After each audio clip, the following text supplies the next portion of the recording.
Why we can't leave communication to chance. So whenever we work with states, essentially there's two options that we can have with our communication strategy. One of them is to have intentional decision making about what we're going to do, to have a plan and a strategy.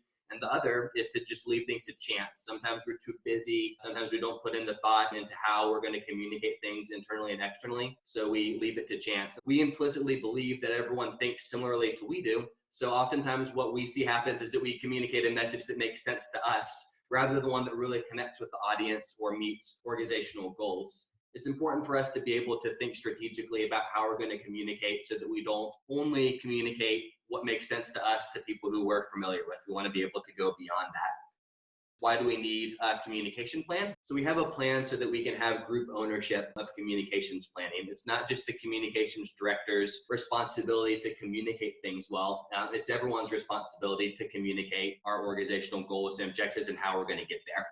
I'm just going to go over a small slice of this larger question about content, but it's really important that you start with figuring out your key messages, because once we start talking about channels and you start thinking about content you might create in terms of blogs or podcasts or whatever you decide to do with social media, you have to have your key messages in place and figure it out in order for that to go smoothly and to be effective. The reason we care about key messages is in part because it gives you some really important consistency and coordination internally across your teams. Making sure everyone is out in the field saying the same thing is really important, and it's very challenging. And key messages that are written well and that people can remember and that have been workshopped and refined can be very, very useful and important and effective in helping your team stay coordinated. If you write a good key message that works well, it's going to motivate your primary audiences to do what you want them to do, to take that action, to change their mind, or to get involved. So what I'm going to run through really quickly is my version of the anatomy of a good key message. You can't really have a good, repeatable, memorable key message if you don't keep it simple. If you make a complicated key message, people are going to have a hard time connecting with it and remembering it. And similarly, it's very hard to have a compelling key message if you haven't tailored those messages to a specific audience. So being strategic means thinking about how those key messages connect with what you know about those audiences and what they value.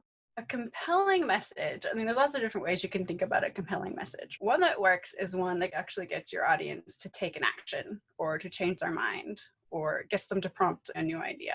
It always uses an active voice. It's never something passive. And usually a compelling key message combines some rational and emotional elements. It might tell you a fact or a specific statistic or something that catches people's attention, but it might also have some attempts at having some strong verbs or hooks in it that will capture people's emotions. But the most important thing to make it compelling is that it's meaningful, that it's really relevant to or has resonance with a specific target audience.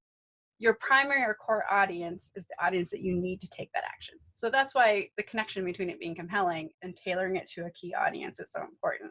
When we talked about different primary audiences and potential segments within those primary audiences, started asking yourself some questions about what do each of your key audiences value? Why should they care about it? What's the impact on them of the work that you're talking about? What benefits might they see? What are the things that they might misunderstand? What are some myths or misconceptions for that particular segment? This kind of information about your audiences, this is what you use to take your key messages and tailor them to specific audiences. The next pairing is the simple and repeatable. So simple just means people can understand that message the first time they read it. It needs to be something anyone can understand. No jargon, no acronyms. Focus on one concept or one idea. The other thing to do is just really rigorously go through your key messages to focus on being as concise as possible. How many words can you get rid of? How short can you keep this? Keeping it simple is absolutely critical to making it repeatable. No more than one or two very short sentences. Please don't be afraid to use first-person voice. I, we, us. It's a much more compelling and easy to remember message if you're speaking directly to people or you're speaking directly about yourself. Please look for those run-on sentences and get rid of them. Think about what's the strongest but also simplest verb that you can use. And what are some really strong modifiers that you can use to kind of hook people's imagination or capture their vision? Whenever possible, use the most concrete noun you can to describe what your organization is doing. The other thing to keep in mind about your key messages is thinking about how the nouns and the verbs you're choosing might connect with your branding, and also think about your search engine or SEO consideration. It's helpful to think about your key messaging in a hierarchical structure. Essentially, if you think about what they're calling a positioning statement, I would call it like an elevator speech, summarizing your organization or your mission in a 30-second spiel. If you had to break that spiel down into 3 key messages, and maybe you support those key messages with a strong antidote or some specific statistics, that's where you get into that connecting the rational back into your key messages. What do you need to do to tailor each of those key messages for your specific target audiences? We'll talk about this idea of coming up with this very short, simple message that can be consistently used across multiple groups of stakeholders, and then how the message had to evolve. The first thing that we really did was we thought about this theory of action, and it was based out of the initial meetings that we had. There were so many different initiatives across the state. We really wanted to make sure that this initiative was not added on to those. We knew that we wanted to use the high leverage practices as a focus, and we knew how important it was to have this common vision, common message that we would be able to communicate to our stakeholders. This was where our work began. This was where we said, here's what we're going to say. This is our message. We are all going to say this, and this is how we're going to say it. And really thinking about who our stakeholders were, differentiating between who needed to know about the work that the work was going to impact, and then who actually needed to be involved in the work. Within those people who were involved in the work, making it a little bit more narrow to those who would be evaluating the blueprint. What we thought we needed to be doing was making sense to us, but it was trying to make sure that it was making sense to everyone, particularly when new people were being brought in and there was this reorganization of the Department of Ed. All the people we were working with were all of a sudden gone. How do we connect that with that new audience? Kentucky has had a lot of changes, both at the State Department as well as in the leadership at various institutions. And it really forced the team to be very strategic with their messaging. And while sometimes when things were going well, there is a very broad stakeholder group, as you'll see general stakeholders, they were able to get the message out to that group. And then sometimes the staffing would change or leadership would change, and they would have to refocus and say, right now, we need a very clear message for these particular people in order for us to sustain this work. And I think that's one of the things that I've really admired about what Kentucky has done is really thinking about the sustainability of that messaging. As the new people come in, we have a very short window of opportunity to compel that person to come on board. And the message has got to be quick and it's got to be simple, and they've got to hear it from multiple people so that they realize this is the work that we're doing in the state.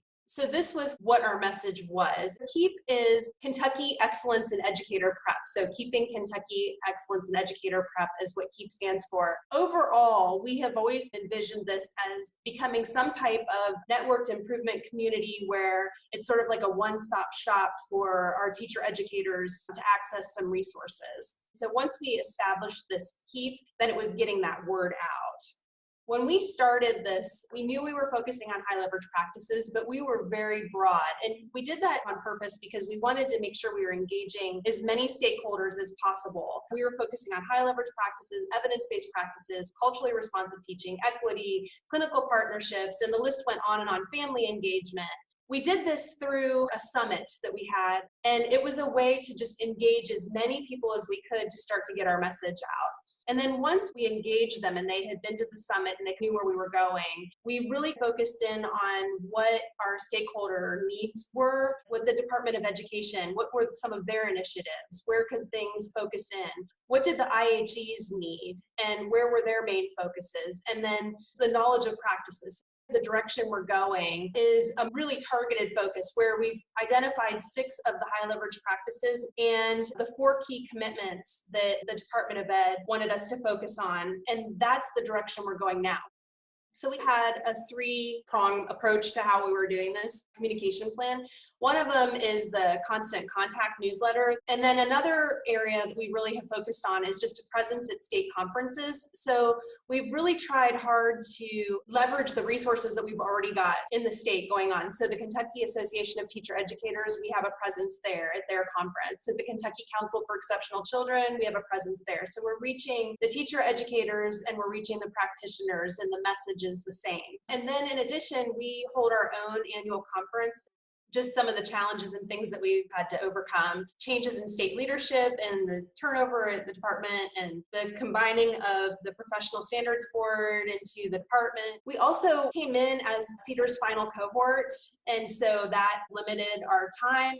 As far as IHE specific issues, the two larger institutions that are involved have had collaboration difficulties between general education and special education. We've been very intentional about our messaging through the summit to try to reach that broad audience. And then, of course, also just engaging the partner LEAs. What is the message that we're putting out to those LEAs? So that has been a challenge that we've had to just overcome. I talked a little bit about leveraging the existing resources that we have. The IHE Special Ed Consortium that we have focuses on this KEEP work in the area of special education. We have the Kentucky Association for Teacher Educators, the annual CEC conference that we're a partner, and so we actually get a little bit of a kickback from them, a partner share that helps to fund some of this. We're working on those things. And then our plan for scaling the work is just to continue with our KEEP Summit. And we have the Kentucky Association for Colleges of Teacher Ed, where we actually have a research group established called K-KEEP, which is within that. It has been really important for us to have the Department of Ed's involvement. And that has been key. Having that collaboration has been absolutely the biggest focus.